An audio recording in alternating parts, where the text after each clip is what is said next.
This video is proudly sponsored by Gamersgate. Download games anytime, anywhere. Visit Gamersgate.com.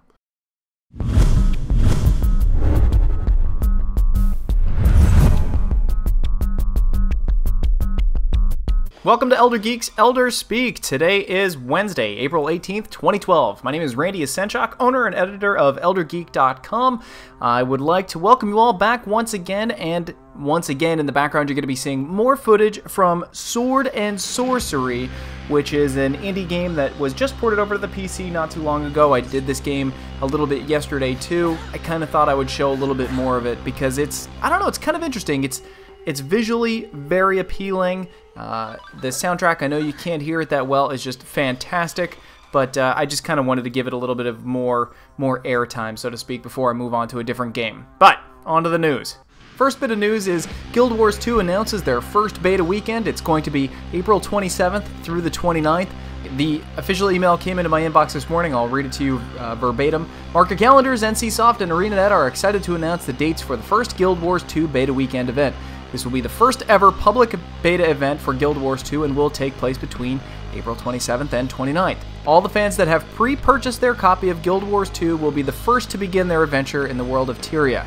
So, there you have it. Everybody that's kind of excited about Guild Wars 2, this is going to be the first open beta, so get excited. It's going to be full, so I guess be patient with those servers in the meantime. But this is just looking like a phenomenal MMO, and I can't wait to get my hands on it.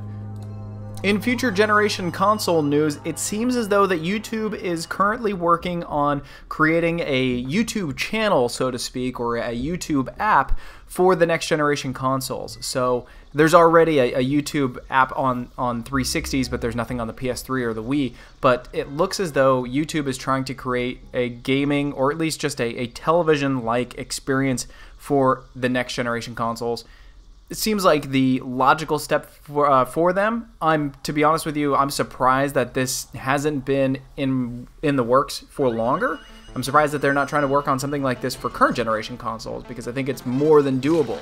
But that's exciting news for the next generation of consoles. Again, there's no confirmation yet as far as like the Wii U or the PS3, or even the 360 for that matter, but it's kind of safe to assume that, considering that the 360 has YouTube compatibility. But with any luck, maybe you'll be seeing ElderGeek.com, or at least right from your console's main channel, which would be pretty sweet. So keep your fingers crossed for that and for us.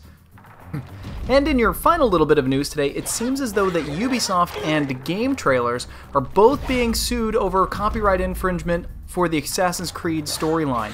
Now, I've been digging around with this. I can't quite figure out why Gametrailers themselves is being sued over this. It seems as though they are being sued for, I guess, just airing the trailers, or perhaps they helped out with the creation of some of the trailers for this. But they're being sued by John Beiswanger, and he wrote a book a few years ago called Link. And the basis of that story was about how people were reliving past memories through their ancestors through an external device, which sounds an awful lot like the Animus. There's a lot of people that are already calling him a troll and that he's abusing the system, etc., etc. But reading through the claims that he's got, it seems as though he actually has a foot to stand on for this legal case. Whether or not he'll win, I don't know. He's asking between a minimum of $180,000 and a maximum of $5.25 million, which, to be honest with you, I will be surprised if this goes to court. Most likely they'll settle this one out, outside of court. So it'll be interesting to see what happens about this. It'll be interesting to know if the press is notified at all about the extent of this. But I'll throw up a link for the article from Gamasutra and also the link directly to the copyright infringement papers that were actually filed. So it's an interesting read. I totally recommend digging through it. Kind of makes you think a little bit differently about the Assassin's Creed series storyline up until now, and maybe why some of these people left, like Patrice. Of course that's all speculation, but he did kind of leave under odd circumstances. Again, I'm just speculating. I'm not saying that one thing leads to another, but an interesting story nevertheless. And for the final segment today, I kind of wanted to respond to an email that made me chuckle a little bit, but also probably a pretty common question on a lot of people's mind. This one actually comes from Critigon, He writes, how do you feel about EA? There's been so much talk about EA being the worst company in America due to money grubbing and pushing publishers towards their goals. There have also been some controversy from suspicions of EA copying designs from a tabletop game. Do they really deserve this title? And, Critigon, do they really deserve the title of the worst company in America? I personally don't think so, but of course they're not my favorite company by a long shot. I think that they are... I think they are exactly what they are. They're a big business. They're in the business for making a lot of money, and they also happen to make some fun games from time to time. Now, how they make their money, certainly that ruins the experience for a lot of people. But at the same time, I think a lot of, and I'm not using this term, I don't want to say casual gamers, meaning people that only play games on their phones and stuff like that. I mean casual gamers as in gamers who maybe buy 2, possibly 3 games a year, and they might only buy the biggest titles because they simply don't have the time to play that many games anymore. They might not give a crap about how EA earns their money, but for gamers like us who are really into the nitty-gritty of it all, the ones that salivate over every bit of gaming news that kind of comes out, over every little screenshot that comes out over a game, this kind of thing matters to us more than I think anybody else. And we are not only their core audience, but we're also a very vocal audience as well. Again, I'm not sticking up for EA. I think that the way they do things is can be shady and underhanded. However, we gamers as a whole, we exist best for some reason when we have a villain. We almost always have a villain. As long as I have been gaming in my entire life, we have always had someone or something that we gamers look at and we just hate with a passion, and we get together and we just kind of vent about. They might not be as super evil as we make them out to be all the time, but they are our target of malice for a little while. And right now EA is that target. Not long ago, Jack Thompson was that target. And again, I'm not backing up Jack Thompson or anything. I'm just trying to illustrate the fact that we gamers always have somebody that we dislike. There's always somebody that we're against, and there's absolutely nothing wrong with that. But I guess to back it up and to answer directly what are my thoughts about EA, EA is another company. That's really it. They're another publisher. I'm fortunate enough to know how they work because I'm like you guys. I study the games that they release. I listen to the things that they say. I watch how they react to their customers. And I know that they're not going to be my favorite game company on the planet. They might make a couple of games every year that I'm going to play.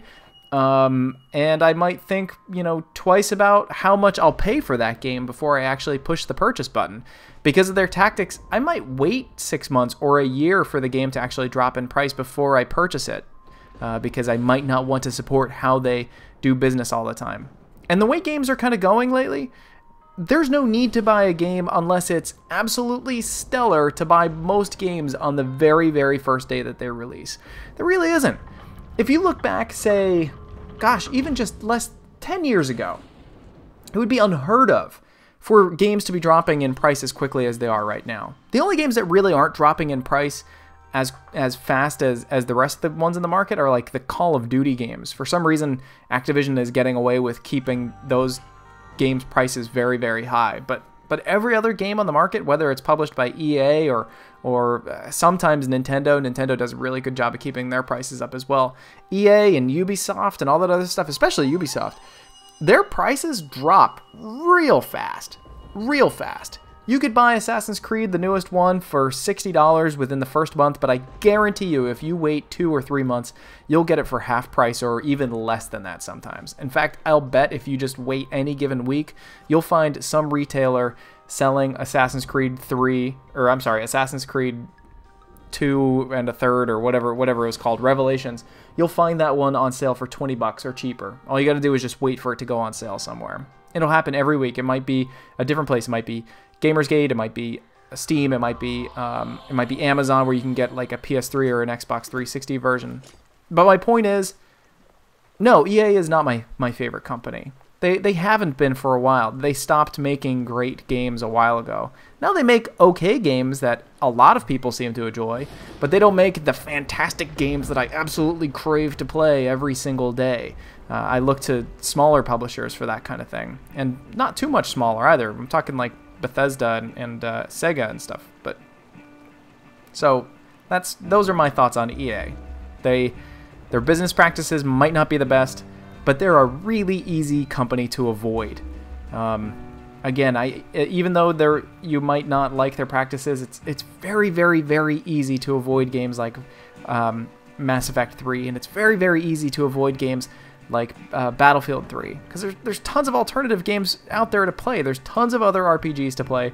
There's tons of other shooters to play. You don't need to be playing the EA versions of those games that come out. So there you have it. Thanks for the question, Critigon. And for anybody else, if you have any questions that you want to have me talk about on the show, or if you have any topics or questions that you want to discuss on the show, please feel free to send them to info@elder-geek.com. But for the question for today's show, I'm very curious about, not too long ago, 2 days ago actually, Bethesda released the trailer for Dishonored, and it was an amazing looking trailer.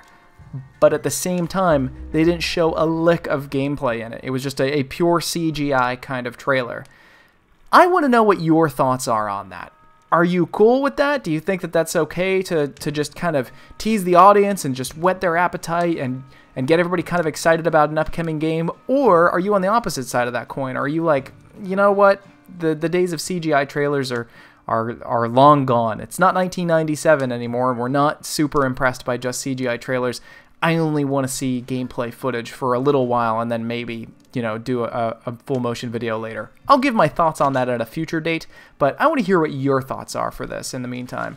But for now, thanks for tuning in, and I will talk to you all tomorrow.